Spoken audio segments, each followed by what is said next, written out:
Good morning! Maaga akong nagising ngayon dahil magbaback to business na ulit ako after 2 years. At ang target kong gawin ay magawa ulit ng peanut butter. Ilang taon nga nakalipas bago ako nakabalik sa pagbibusiness. Sobrang dami kasing struggles na nangyari ng mga nakaraang taon ko. At isa na nga sa mga naging struggles ko ay magkaroon ng patong-patong na utang. Pero sobrang thankful pa din ako kay God dahil hindi niya ako iniwan. At unti-unti ko nga nabayaran lahat ng pagkakautang ko noong 2023. Kaya masasabi ko ang 2024 ko ngayon ay napakagaan. Dati hindi ko magawang mabili man lang ang kailangan ko o kailangan ng anak ko. Ngayon, unti-unti hindi man lahat pero nakakabili pa rin naman ako kahit papaano. And ito nga, nakapag-business na ulit ako and sana magtuloy-tuloy na tara. Alis na sana ako nang biglang dumating yung buyer ng manok namin. Binabebenta na kasi ni Papa isa sa mga manok namin na tandang kasi super tapang nito. Dahil miski siya, tinutusik na nito. Kaya kaysa mapatay daw niya to ay ibenta na lang ng mapakinabangan pa. Bago mabilhin ng buyer namin yung manok ay sinubukan niya muna na pagsabungin ang manok at yung sa manok ng kapitbahay namin. Kitang-kita namang palaban yung manok namin at kung hindi pa aawatin, talagang mapapatay ang manok ng kapitbahay na. Maya-maya nga lang ay inawat na ang mga manok. Kaso nga lang ay binalik ulit sa pagkakatali yung manok namin dahil super tapang do talaga. Nanganganib patuloy na hindi ka mabenta. Super tapang mo kasi, hindi ka magpakabait. Ayaw na hindi nga yung buyer namin dahil miski siya tinutusin. Pero ipinipilit pa rin ni Mama na maibenta yung manok. 100 nga usapan nila sa manok pero tinawaran pa talaga na 100. Pero dahil sa kailangan ko din naman talaga ng pera para pambili ulit ng gatos ng anak ko ay pinayagan ko na 500. Kaso nga lang kinukuha ng bagong may-ari yung manok namin ay hindi ko naman mapigilan na hindi malungkot at maiyak.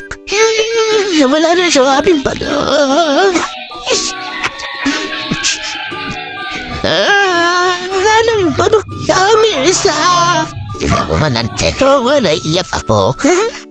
Tatapos nga na makatamdaming pagpapaalam sa manok namin ay umalis na rin ako para pumunta na ng bayan. Kaya nga lang ay nandito na ako sa palengke at pinuntahan ko na yung tindahan na pagkukunan ko ng mga kakailanganin ko sa gagamitin ko sa pagluluto ng peanut butter. Habang hinahanda nga mga bibilhin ko ay sumaglit muna ako sa bilihan ng mga container. Pagdating ko nga sa tindahan ay nakita ko nakahanda na yung mga binili ko kaya nagbayad na ako. Ang magnegosyo nga talaga ay hindi biro, lalo na ang magbitbit ng mga pinamili na pagkasabigan. Siyempre, bawat tayo magreklamo at hindi tayo kikita sa ganun. Saka nga lang gumaan-gaan ang pakiramdam ko nung nakahanap na ako ng masasakyan. Habang nag-aantay pa nga ng kasabay, napansin kong wallet ko na pasira na din.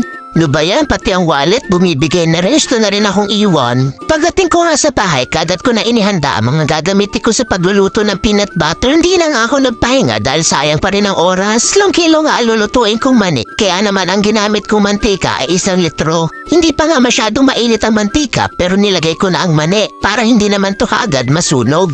Alam niyo ba mga kalalabs, nag-uumpisa pa lang akong gumawa ng peanut butter. Ang ginagawa ko sa peanut ay hinuhugasan ko bago ko lutuin. After 2 years, ngayon ko lang nalaman na hindi pala kailangan hugasan ng peanut. Medyo matrabaho nga lang ang magluto ng peanut kasi kailangan bantayan mo talaga para hindi masunog. Nakakangawit maghalo pero ayos lang kasi pagkatapos naman ito ay pera na. Mag-1 oras na bago natapos pagluluto ng mani. Tinulungan na nga lang ako ng kapatid ko sa pagsasalin sa timba. Pagkatapos nga maisalin ng mani sa timba, ay naglagay naman ako ng ½ tablespoon ng asin para pampabalansin ng lasa. And then pagkatapos niya ay daladala ko na yung mga iba ingredients ay lumakad na ulit ako paalis ng bahay para ipaggiling na. Medyo nakakapagod mga kalalab sa magpauli-uli pero hindi tayo pwede magreklamo, kailangan natin ng pera.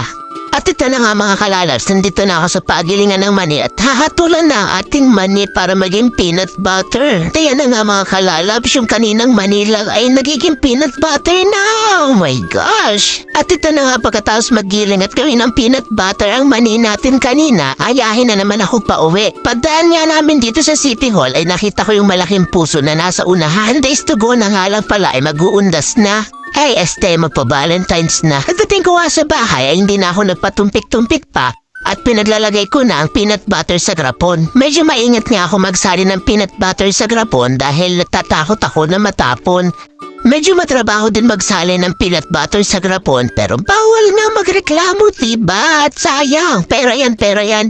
Hindi dapat natin reklamo. Ito na nga mga kalalabs, pagkatapos kong pagtyagaan na pagkasalin sa grapon, ayan, nagbunga din at nakabuo tayo ng 9 na piraso.